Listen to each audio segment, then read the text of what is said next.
आजचा विषय साधा नाही.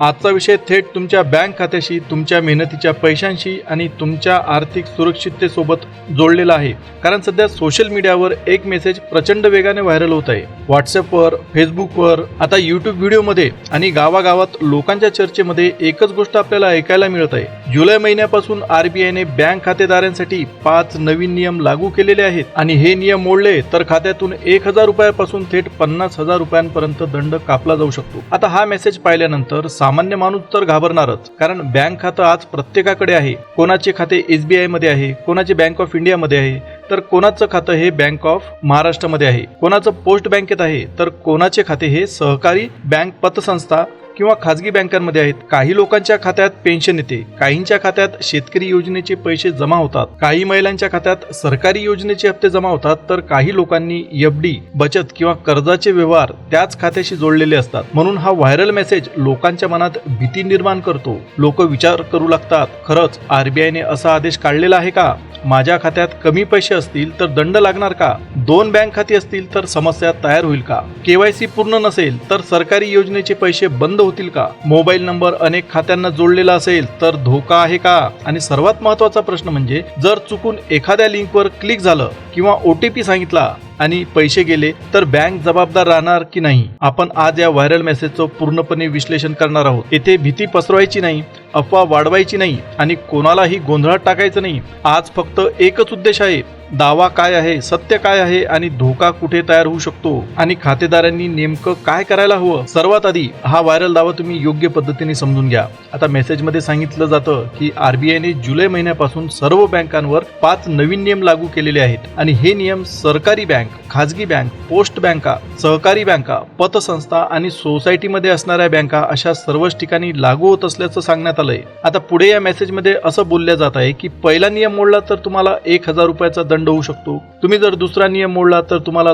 2,000 रुपयांचा दंड होऊ शकतो आणि जर तुम्ही तिसरा नियम मोडला तर तुम्हाला 5,000 रुपयाचा दंड होईल. चौथा नियम मोडला तर तुम्हाला 25,000 रुपयापर्यंत दंड भरावा लागेल आणि जर तुम्ही शेवटचा 5वा नियम मोडला तर अक्षरशः 50,000 रुपयापर्यंतचा दंड तुमच्या खिशातून कापला जाईल. आता ऐकायला ही गोष्ट खूप मोठी आणि अतिशय गंभीर वाटते, पण आता याचीच तपासणी आपण पूर्णपणे करूया. आरबीआय बँकिंग सुरक्षिततेसाठी वेळोवेळी आपल्याला सूचना देते, हे पूर्णपणे खरं आहे आणि हे सगळ्यांना माहीत सुद्धा आहे. KYC अपडेट ठेवणं, जर तुमचं खातं निष्क्रिय असेल तर पुन्हा सक्रिय करण्यासाठी आरबीआयने एक विशिष्ट प्रक्रिया पूर्ण करायला सांगितलेलं आहे. मिनिमम बॅलन्सचे नियम सुद्धा समजून घेणं, मोबाईल नंबर तुमचा अपडेट ठेवणं आणि डिजिटल फसवणूक टाळण्यासाठी OTP, पिन, पासवर्ड कोणालाही न सांगणं, या सर्व गोष्टी खऱ्या आहेत आणि प्रत्येक खातेदाराने त्या सगळ्या गोष्टी पाळायलाच पाहिजे. पण व्हायरल मेसेजमध्ये सांगितल्याप्रमाणे सर्व खातेदारांना एकसारखा 1,000 ते 50,000 पर्यंत दंड लागणार असा सरसकट नियम अधिकृतरित्या स्पष्टपणे दिसत नाही. त्यामुळे या मेसेजमधील दंडाचा भाग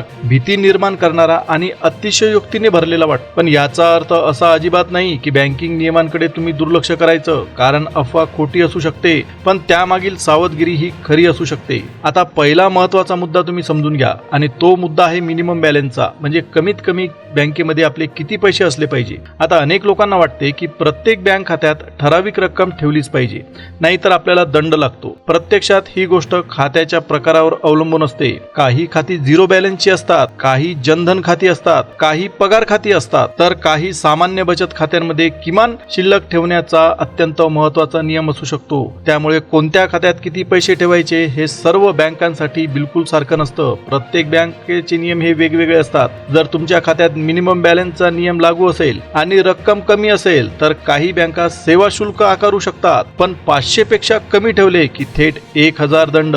असा जो नियम सर्व खातेदारांसाठी लागू आहे हे समजणं पूर्णपणे चुकीचं आहे. आता सर्वात महत्त्वाचं म्हणजे तुमचं बँक खातं तुम्ही तपासा.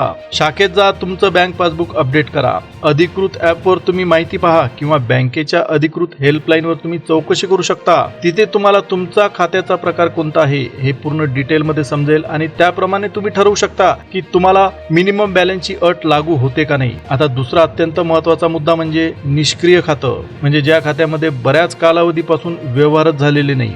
अनेक लोक एखाद्या योजनेसाठी, पगारासाठी किंवा कर्जासाठी खातं उघडतात आणि नंतर त्या खात्यात व्यवहारच करत नाही. 2-2, 3-3 वर्ष पैसे जमा करत नाही, पैसे काढले जात नाही, कोणताही ग्राहक व्यवहार होत नाही. अशा वेळी खातं निष्क्रिय म्हणजे इनऑपरेटिव्ह मानलं जाऊ शकतं. त्यामुळे वर्षातून किमान एकदा तरी त्या खात्यावर व्यवहार करणं, पासबुक अपडेट करणं किंवा खात्यात चौकशी करणं तुमच्या फायद्याचं ठरतं. आता तिसरा अत्यंत महत्त्वाचा मुद्दा सुद्धा लक्षात घ्या, तो आहे केवायसी अपडेट. केवायसी म्हणजे नो युअर कस्टमर. बँकेला ग्राहकाची ओळख, पत्ता, mobile number, PAN card number, Aadhaar card किंवा इतर कागदपत्रांची योग्य माहिती असणं गरजेचं असतं. अशा वेळी खातं चालू असतं, पण मोबाईल नंबर जुना असतो, पत्ता बदललेला असतो, आधार किंवा पॅन मध्ये मिसमॅच झालेलं असतं. बँकेकडून तुम्हाला सूचना येते, पण जुना नंबर असल्यामुळे ग्राहकाला ती माहिती मिळतच नाही. जर केवायसी अपडेट नसेल तर काही सेवा तुमच्यासाठी मर्यादित होऊ शकतात, काही सेवांचा लाभ तुम्हाला मिळू शकत नाही, खातं वापरताना तुम्हाला अडचणी येऊ शकतात. सरकारी योजनेचे पैसे, पेन्शन, पीएम किसान, नमो शेतकरी, लाडकी बहीण, शिष्यवृत्ती किंवा इतर लाभ जमा होताना सुद्धा अडचणी येतात. म्हणून केवायसी पूर्ण ठेवणं ही फक्त बँकेची औपचारिकता राहिलेली नाही, ती तुमच्या पैशांच्या सुरक्षिततेसाठी अत्यंत गरजेचं आहे. पण इथे तुमच्यासाठी सर्वात मोठी सावधगिरी आहे. केवायसी अपडेट करण्यासाठी आलेल्या कोणत्याही अनोळखी लिंकवर तुम्ही बिलकुल क्लिक करू नका. आजच केवायसी करा, नाहीतर खातं बंद होईल. सरकारी पैसे मिळवण्यासाठी फॉर्म भरा, बँक खातं तुम्ही व्हेरीफाय करा, तुमचा लाभ थांबणार. असा जर तुम्हाला मेसेज दिसला तर आधी थांबा. केवायसी फक्त बँकेच्या अधिकृत शाखेत, अधिकृत वेबसाईटवर किंवा अधिकृत ॲपवरच करा. व्हॉट्सॲप लिंकवर बँकेची माहिती भरणं म्हणजे स्वतःच्या खात्याचा दरवाजा चोरांसाठी उघडा ठेवण्यासारखा आहे. आता आपल्यासाठी अत्यंत महत्त्वाचा चौथा मुद्दा, मोबाईल नंबर आणि बँकेची सुरक्षा. आता एकाच मोबाईल नंबरवर अनेक बँक खाती असणं हा गुन्हा नाही. अनेक लोकांकडे 2 किंवा 3 खाती असतात आणि त्याच मोबाईल नंबरवर OTP सुद्धा येतो. पण धोका मोबाईल नंबर अनेक खात्यांना जोडण्यामध्ये नाही आहे, धोका आहे तुमच्या दुर्लक्षामध्ये. जर तुमचा मोबाईल हरवला, सिम कार्ड दुसऱ्याच्या हातात गेलं, जुना नंबर बंद झाला आणि तोच नंबर बँकेत अपडेट राहिला तर तुमच्यासाठी गंभीर समस्या निर्माण होऊ शकते. म्हणून बँक खात्याला जोडलेला मोबाईल नंबर तुम्ही नेहमी सक्रिय ठेवा आणि तुमच्याच वापरात तो नंबर असला पाहिजे. नंबर जर बदललेला असेल तर बँकेत जाऊन तुम्ही त्वरित तो अपडेट करून घ्या. मोबाईलमध्ये बँकेचा ॲप, UPIचा ॲप, SMS आणि OTP येत असतील तर मोबाईलला नेहमी लॉक ठेवा.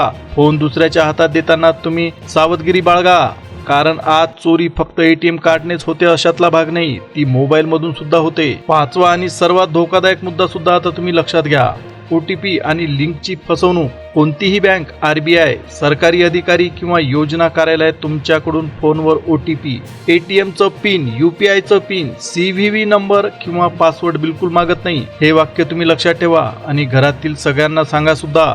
जर कोणी फोन करून म्हणत असेल, मी बँकेतून बोलतोय, तुमचं खातं बंद होणार आहे, तुमचं KYC बाकी आहे, तुमचा हप्ता अडकलेला आहे, तुम्हाला योजना मिळवून देतो आणि मग OTP मागत असेल तर तो कॉल 100% संशयास्पद आहे. व्हॉट्सॲपवर आलेली लिंक, बँकेच्या नावाने आलेला मेसेज आणि सरकारी योजनेच्या नावाने आलेला फॉर्म, बक्षीस मिळाल्याचा दावा किंवा व्हेरीफाय नाव, जर असा संदेश तुम्हाला दिसला तर लगेच क्लिक करू नका.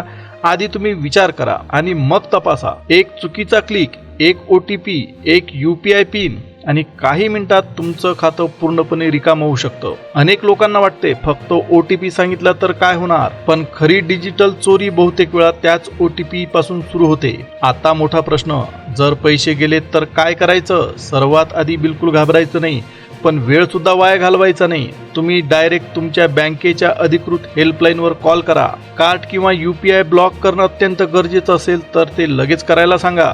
शाखेत जाऊन तुम्ही तुमची तक्रार नोंदवू शकता आणि तुम्ही तक्रारीचा नंबर सुद्धा घ्या. सायबर फसवणूक झाल्यास 1930 या सायबर हेल्पलाईनवर तक्रार करा किंवा राष्ट्रीय सायबर क्राईम पोर्टलवर माहिती नोंदवा. जितक्या लवकर तक्रार कराल तितकं तुमचं नुकसान कमी होईल. आता या व्हायरल मेसेजचा अंतिम निकाल काय? दावा असा आहे की RBIने सर्व खातेदारांसाठी 5 नवीन दंडाचे नियम लागू केलेले आहेत आणि नियम जर मोडला तर 50,000 रुपयेपर्यंतचा दंड तुमच्या खात्यातून कापला जाईल.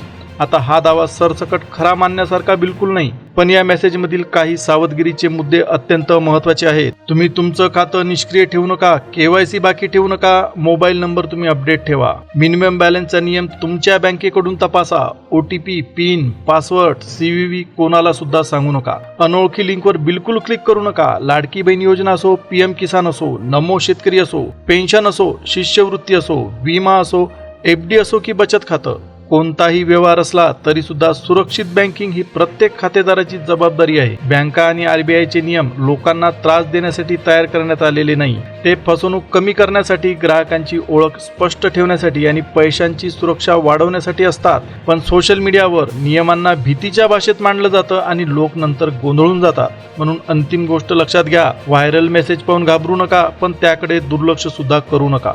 अफवेमधील दंडाचा दावा एकदा तुम्ही तपासा, पण बँकिंगच्या सुरक्षेचे नियम सुद्धा पाळा. आजच 5 गोष्टी तपासून बघा. तुमचं खातं सक्रिय आहे का? KYC पूर्ण आहे का? मोबाईल नंबर योग्य आहे का? खात्याला मिनिमम बॅलन्स नियम लागू आहे का? आणि घरातील ज्येष्ठ नागरिकांना OTP फसवणुकीबद्दल माहीत आहे का?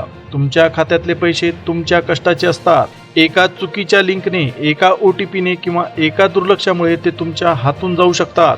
म्हणून तुम्ही अलर्ट राहा आणि फक्त अधिकृत माहितीवर विश्वास ठेवा.